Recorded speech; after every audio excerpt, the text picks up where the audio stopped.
Good morning বন্ধুরা, কেমন আছো তোমরা? সবাই নিশ্চয়ই ভালো আছো। আজকে হলো বুধবার, এখন সকাল 11টা বাজে।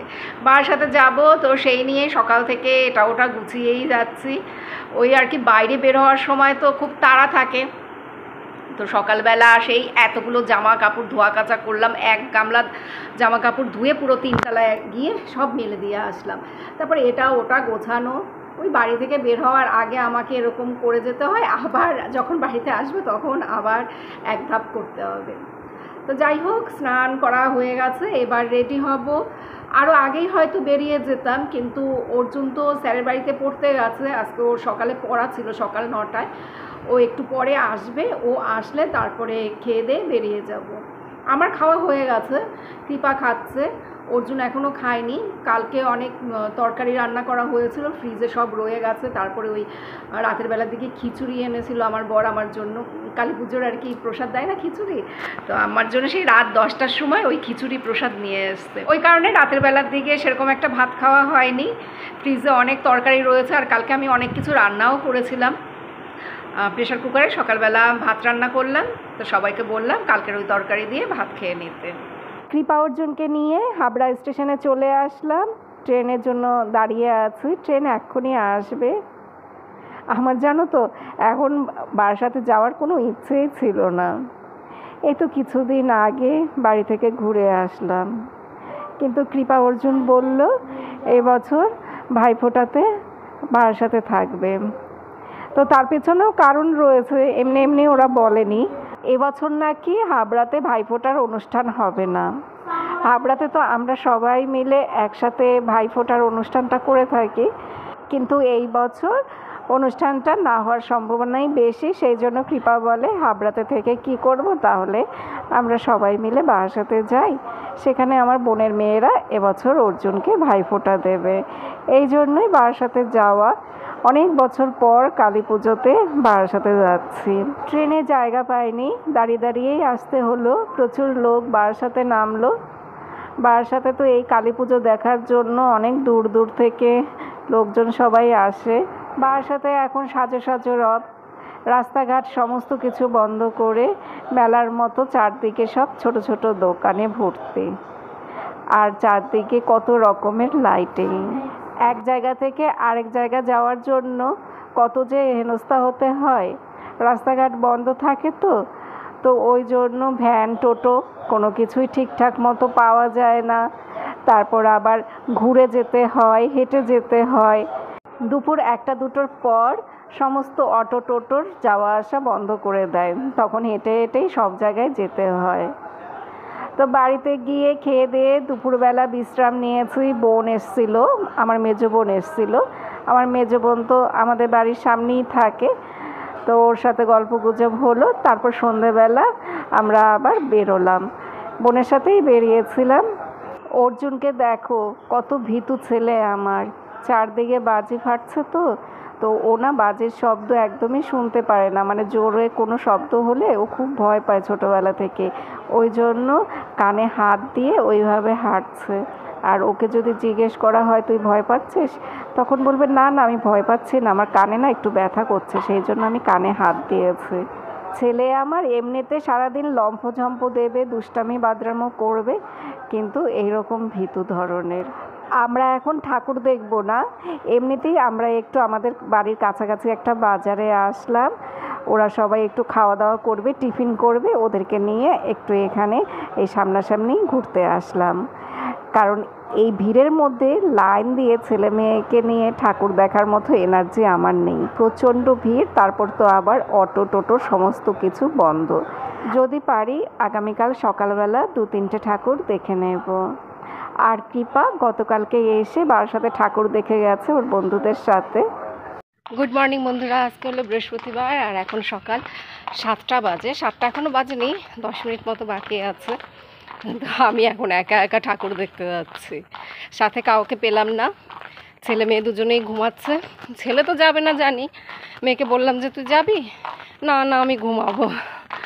আর বোনকেও কালকে একবার বলেছিলাম, বোন বলল দেখি। যাই হোক, আমি এখন একা একাই যাচ্ছি ঠাকুর দেখতে। ওই সন্ধ্যের সময়টাতে এত ভিড় হয়, অত ভিড় ঠেলে না ঠাকুর দেখতে ভালো লাগে না। 1 ঘন্টা 1.5 ঘন্টা এরকম লাইন দিয়ে ঠাকুর দেখতে হয়। আগে তো আমরা 2-3 ঘন্টা লাইন দিতাম ছোটোবেলা, তো সেই সময়ের কথা আর এখনকার কথা আলাদা। এখন 1 ঘন্টা লাইন দিয়ে থাকবো এটা ভাবতেই পারি না। তো ভাবলাম বাপের বাড়িতে এসছি, বাবার সাথে দুটো ঠাকুর না দেখলে হয়, ওই জন্য সকালবেলা চলে যাচ্ছি, দুটো ঠাকুর দেখে আসি। একা একা যাচ্ছি তো ওই জন্য খুব বেশিক্ষণ আর ঠাকুর দেখতে ভালো লাগবে না, সাথে কেউ না থাকলে ভালো লাগে না। আমি এখন চলে আসলাম হেলা বটতলার রেজিমেন্টের ঠাকুরটা দেখতে। আর এই ঠাকুরকে যে সমস্ত গয়নাগুলো পরানো হয়েছে সেগুলো নাকি সব সোনার গয়না, আর এগুলো সব সেনকো গোল্ড থেকে দেয়া হয়েছে। সত্যি মিথ্যা বলতে পারবো না, তবে এখানে খুব সিকিউরিটি ছিল, কিন্তু গয়নাগুলো দেখে না সোনার মনে হয়নি, মনে হচ্ছিল রূপোর উপরে সোনার জল করা বা 9 ক্যারেট যে সোনাগুলো থাকে, কম দামি যে সোনা থাকে, সেই সব দিয়ে কোনো গয়না করা হয়েছে। ওগুলো দেখে অরিজিনাল সোনা মনে হয়নি, তবে প্রচুর সিকিউরিটি ছিল। আমি যখন বাড়ি থেকে বের হয়েছি 7:45টার সময়, সেই সময় থেকেই দেখি কি রোদ, আজকে খুব রোদের তাপ। এবার হেঁটে হেঁটেই যাবো, আসার সময় ভ্যানে করে এসেছি। রেজিমেন্ট ক্লাব আমাদের বাড়ি থেকে অনেকটাই দূরে, 2বার আর কি ভ্যান পাল্টাতে হয়, আমি 1 ভ্যানেই চলে এসেছি। এবার নবপল্লী ঠাকুরটা দেখতে যাব, ওখান থেকে হেঁটে হেঁটে আমাদের পাড়ায় ঢুকে যাবো। তো নবপল্লীর ঠাকুর, এই ঠাকুরটা নাকি খুব সুন্দর করেছে, রাত্রেবেলা আসলে তো অবশ্যই ভালো লাগতো, বাইরে থেকে দেখতেও ভালো লাগছে। এটা কি ইস্কন মন্দির করেছে না মায়াপুরের মন্দির করেছে? এই মায়াপুরের মন্দির আর ইস্কন মন্দির তো একই, কোথায় জানি দ্বারকা করেছে। ও হ্যাঁ, চন্দ্রোদয় মন্দির, ওই যে লেখা চন্দ্রোদয় মন্দির করেছে এটা। হ্যাঁ হ্যাঁ, ঠিকই বলেছে, মায়াপুরের চন্দ্রোদয় মন্দির।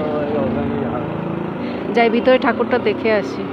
ঠাকুরটা সত্যি খুব সুন্দর হয়েছে, ভীষণ সুন্দর হয়েছে ভেতরটা। রাতের বেলা আসলে খুব ভালো লাগতো,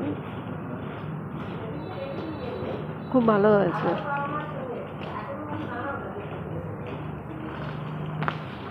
দ্বারকা খুঁজে পেয়েছি, বয়েজ স্কুলে দ্বারকা করেছে। বয়েজ স্কুল থেকে আমাদের বাড়ি খুব বেশি একটা দূর না।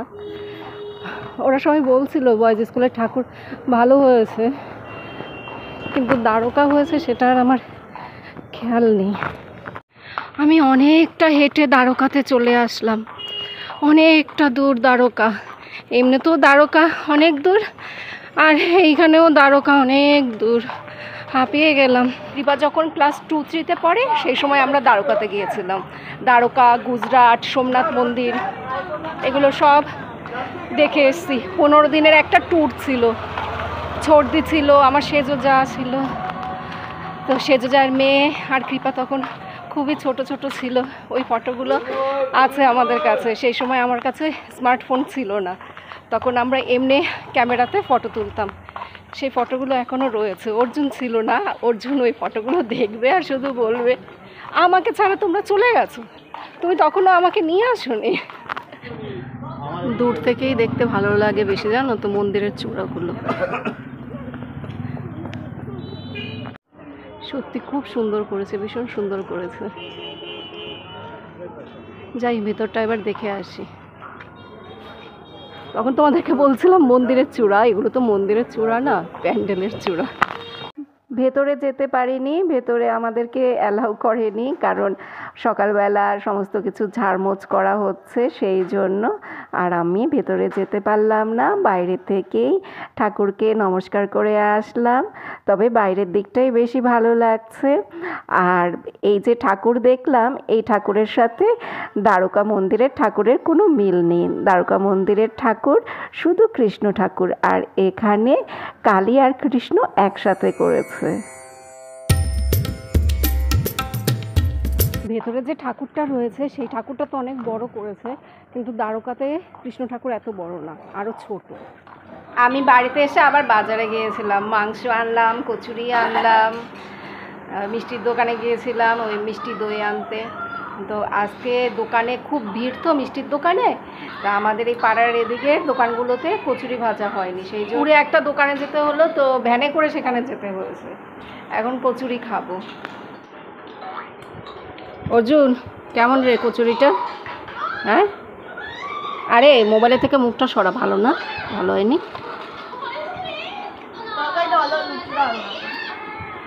লুচি ভালো না?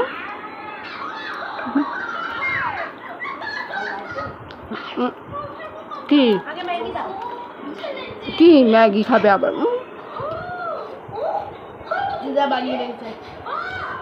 খুব বেশি একটা ভালো হয়নি, তরকারিটা খারাপ লাগছে না, কিন্তু কচুরিগুলো কেমন যেন শক্ত শক্ত, এগুলো মানে কালকে করে রেখেছে। তো বন্ধুরা এখন ব্লগ শেষ করছি। তোমরা সবাই ভালো থেকো, সুস্থ থেকো, সাবধানে থেকো। আবার আগামীকাল দেখা হবে। আজকে তো ভাইফোঁটা, আজকে ভাইফোঁটার ব্লগটা করব। টাটা বন্ধুরা।